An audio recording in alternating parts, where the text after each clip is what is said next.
Sebelum melanjutkan, jangan lupa subscribe dulu, terima kasih. Bab 177, Pertempuran Kota Kekaisaran 9. Sementara para penonton masih asyik berdiskusi dengan penuh semangat, pesaing pertama, Cui Li dan Jin Deseng, melangkah ke atas panggung. Kerumunan itu tiba-tiba menjadi tenang saat mereka berdua berdiri berhadapan di panggung pertempuran. Keheningan antisipatif memenuhi udara. Dalam aksi sepersekian detik, cahaya menyilaukan menyelimuti siluet mereka, masing-masing memanggil semangat bela diri mereka. Pada hari terakhir pertempuran, keduanya tidak menyembunyikan kekuatan sejati mereka. Cui Li memiliki jiwa bela diri tingkat 11 rata-rata, binatang pemakan petir. Ruang di sekitar tubuhnya langsung dipenuhi dengan kilatan petir saat petir itu muncul. Suasana kehancuran yang mengerikan merasuki area itu. Di sisi lain, Jin Deseng memiliki 10 roh bela diri tingkat atas yang sangat dekat dengan roh bela diri berbakat luar biasa, dan namanya adalah kera air hitam raksasa. Dilihat dari penampilan luarnya, kera air hitam raksasa itu 5 hingga 6 kali lebih besar dari binatang pemakan petir, tetapi sebenarnya, kekuatan kera air hitam raksasa itu secara alami ditekan oleh semangat bela diri Cui Li. Ditekan oleh petir di sekitarnya, radius bola air terang kera air hitam raksasa itu terus menyusut ke dalam dirinya sendiri. Tiba-tiba, Jin Deseng berteriak dan tubuhnya melesat maju dengan cepat, mengepalkan tinjunya untuk menyerang Cui Li. Uap air berwarna biru muda menyebar di sekitar Jin Deseng seperti penghalang saat dia melompat keluar. Karena tingkatannya rendah, semangat bela dirinya ditekan oleh semangat bela diri Cui Li pada tingkat bawaan. Semakin lama pertarungan berlangsung, semakin ia terpuruk. Oleh karena itu, ia perlu mengambil inisiatif. Di bawah panggung, Huang Xiaolong menggelengkan kepalanya tanpa suara sambil menyaksikan pertempuran. Tanpa perlu menonton lebih jauh, dia sudah tahu Cui Li akan menang dalam pertandingan ini. Terlepas dari apakah seseorang berbicara tentang semangat bela diri Cui Li atau kekuatan ki pertempurannya, keduanya lebih kuat dan lebih banyak daripada Jin Deseng. Benar saja, beberapa saat kemudian Jin Deseng tersingkir dari panggung pertempuran oleh Cui Li. Setelah pertandingan duo pertama berakhir, pertandingan berikutnya adalah antara Xie Putih dan Han Dong. Babak ini berakhir lebih cepat dari babak pertama, sangat kurang menegangkan karena Xie Putih mengalahkan Han Dong dengan mudah tanpa mengeluarkan semangat bela dirinya.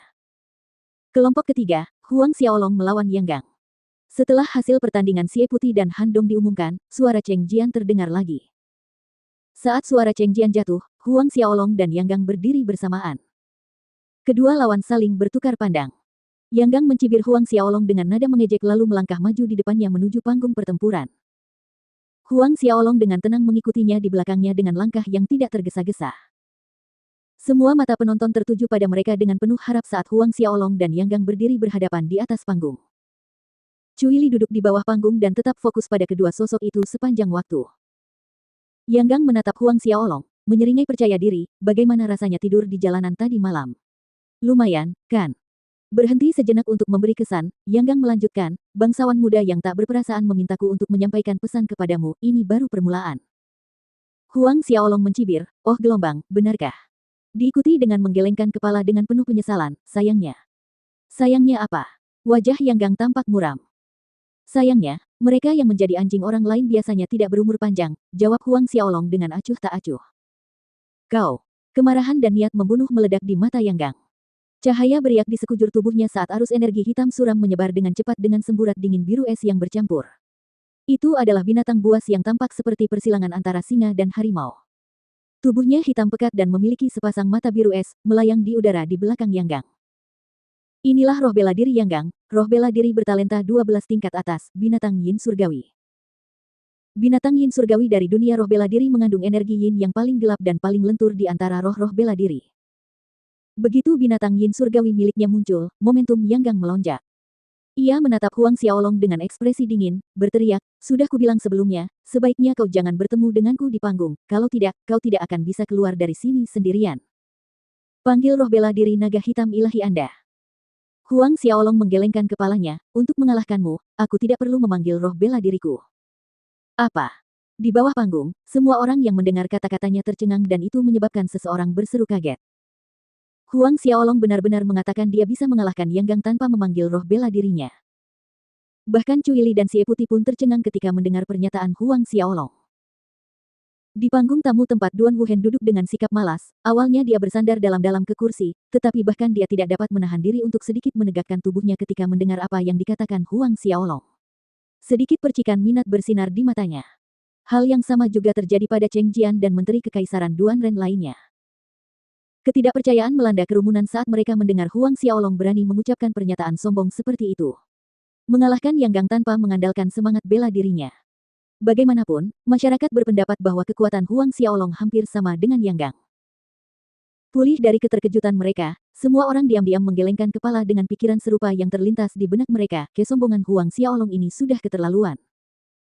Mendengarkan suara tertahan kaget dan kagum yang datang dari kerumunan, kemarahan langsung melesat ke kepala Yang Gang, menebalkan niat membunuh di matanya.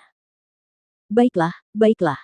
Suara Yang Gang terdengar sangat dingin, karena ini yang kau inginkan, aku juga tidak akan menggunakan jiwa bela diriku. Dalam sekejap, binatang yin surgawi itu kembali lagi ke tubuh Yang Gang. Dengan lenyapnya semangat bela diri Yang Gang, uap hitam di sekitar panggung pun lenyap. Melihat rangkaian aksi ini, Huang Xiaolong hanya mengangkat bahu. Baginya, hasilnya sama saja, terlepas dari apakah Yang Gang menggunakan semangat bela dirinya atau tidak. Aku akan membiarkanmu mengambil langkah pertama. Yang Gang mengerahkan ki pertempurannya secara maksimal saat berbicara kepada Huang Xiaolong. Siluet Huang Xiaolong tiba-tiba kabur tepat saat suara Yang Gang berakhir, meninggalkan bayangan di belakang panggung tempat dia berdiri sebelumnya.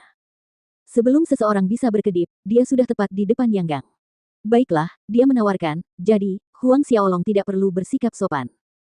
Tatapan mata Huang Xiaolong dingin. Dengan tinjunya, dia menghantam tubuh Yang Gang tanpa halangan. Ledakan. Sebuah tabrakan yang memekakkan telinga terdengar di udara, diikuti oleh teriakan memilukan Yang Gang. Ia meluncur melintasi lantai panggung hingga ke tepi. Semua orang yang menyaksikan menahan nafas, lupa bernapas, sambil menatap kosong ke arah sosok Yang Gang yang hampir keluar dari panggung pertempuran. Detik berikutnya, lapangan Duan Ren meledak karena keheranan. Apa? Gambar buram apa itu? Bagaimana Huang Xiaolong bisa mencapai kecepatan seperti itu? Cepat sekali, terlalu cepat. Apakah itu kemampuan bela diri Huang Xiaolong?